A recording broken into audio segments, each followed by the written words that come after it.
This is 5 on your side at noon. Focused on you. Developing at noon, the parents of this Mizzou student continue their desperate search for him in Nashville. Thanks for being here at noon. I'm Kay Quinn.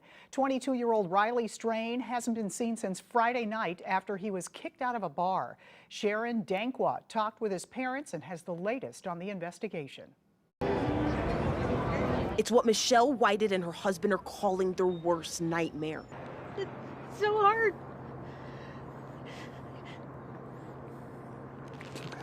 It's okay. The search for their son, 22-year-old Riley Strain. I just need to know where my son is. They say Riley came to Nashville on a Mizzou fraternity trip. Friday night, after they had arrived from the bus trip down from Columbia, him and some of his fraternity brothers were out and about. Approximately 9:45, he was asked to leave Luke Bryant's bar. They got separated. The boys called him. He said, I'm walking back to my hotel, to the hotel. They didn't think anything about it. But when they got back to the Tempo Hotel, they saw his room key, but no Riley. And when they tried to call his phone, it was dead. They started going through all the fraternity brothers' rooms. No one had him. So at that point, they called us. He says chills shot through his body. They jumped into a car and drove straight from Springfield, Missouri to Nashville. We talk every day, multiple times a day. Oh my God, this is the longest I've ever gone without talking to him. They say this Life 360 ping and heads filled with confusion is all they have. Riley's a very identifiable young man. He's 6'7". He's 155, 160 pounds. Blonde hair, blue eyes. Metro Police tell us they searched this area by helicopter, including the banks of the Cumberland River. So while officers and family keep searching, Oh God, bud, we love you so much. So much. And we're all looking for you. All of us, if anybody knows anything, please just call the police. Please. Anything. Anything, even if it's small. Please, just call the police. the Whiteheads say they're just hoping this is all just one big mix-up. That was Sharon Dankwa reporting. The University of Missouri is offering counseling for students, faculty, and staff. We're following a developing story in Wentzville. A house fire leaves 2 people injured. Crews responded to the home on Piney Road late last night to find heavy fire in the rear of the home. We're told 8 people lived here. The fire also caused minor damage to a house next door. Investigators will be on the scene today looking for a cause. 2 people are dead after being shot on a Metro bus. The major case squad says a person of interest is in custody. The shooting happened yesterday afternoon on Airport Road. Witnesses told police a man fired into the bus, then got on board and fired more and then took off. 2 men hit by bullets died after being taken to a hospital.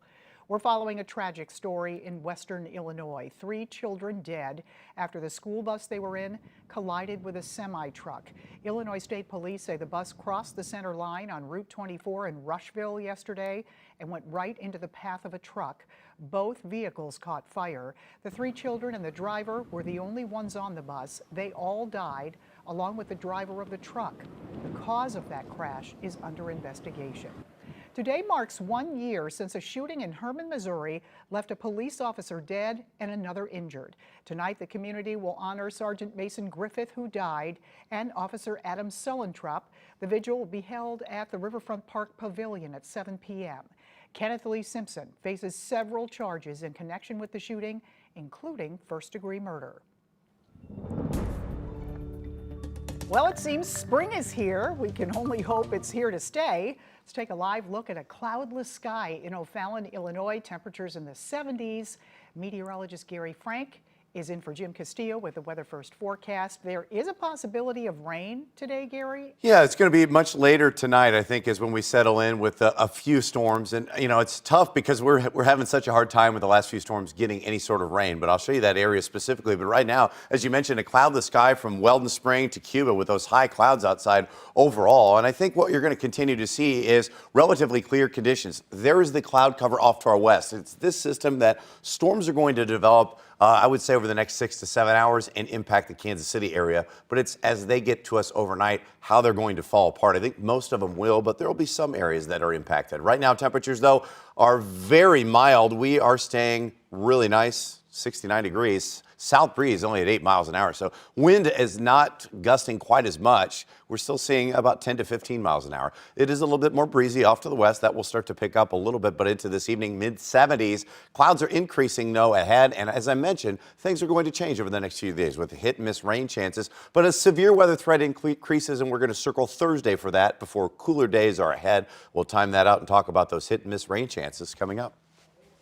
A few minutes. Thank you, Gary. Former Major League star Darryl Strawberry is recovering from a heart attack today. He's currently at St. Joseph Hospital. The 8-time All-Star lives in O'Fallon, Missouri. He posted a photo of himself on Instagram at the hospital saying, "I am so happy and honored to report that all is well." A 2-week strike is over for 40 workers at the Graybar plant in Hazelwood. Members of the Teamsters Union ratified a new contract last night. The 4-year deal includes an 18% hourly wage increase, a reduction in forced overtime, and a $1,500 ratification bonus. Teachers in University City will get a bump in their paychecks this summer. Both teachers' unions there ratified new 2-year contracts. The contracts include a 6% raise that starts July 1st and another 5% raise in July of next year. New information from Fontbonne University on its plan to close. University officials announced yesterday it'll close after the summer semester next year. Washington University has agreed to buy the campus. The school's president says that'll help Fontbonne stay open to help students graduate or relocate. She says they'll do their best to help students and faculty.